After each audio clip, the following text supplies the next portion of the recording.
Drifter, written by Jim Mintz.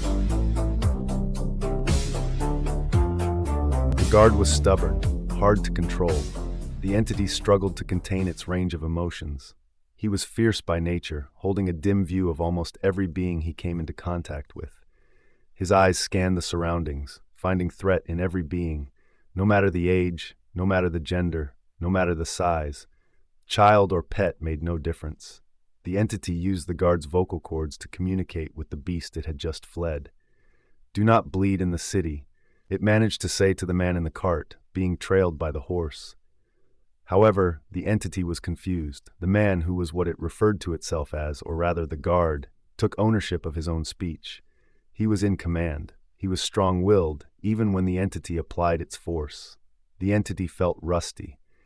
Perhaps this species possessed a stronger sense of self that did not easily allow for manipulation.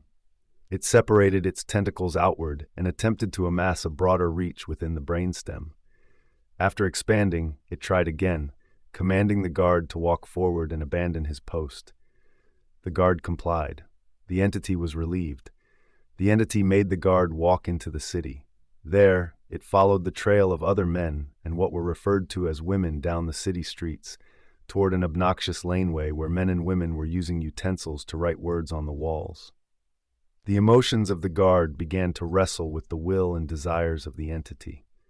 The guard's natural instinct was to draw his weapon and strike. He did so, raising the blade from its scabbard and holding the weapon high. The men and women heard the blade as it was drawn. They saw it raised and began to flee, terrified by the actions of this man who held power and sway over their movements.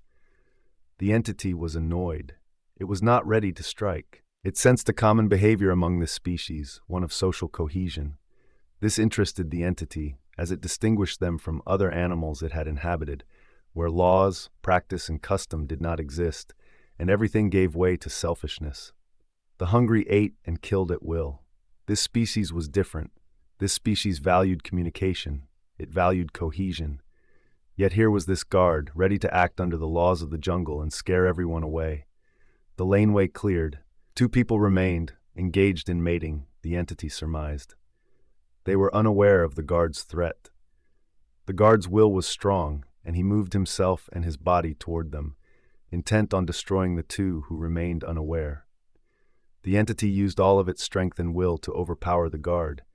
It swung the arm, holding the raised sword down hard onto his own leg, causing him to stumble and submit his will to the entity.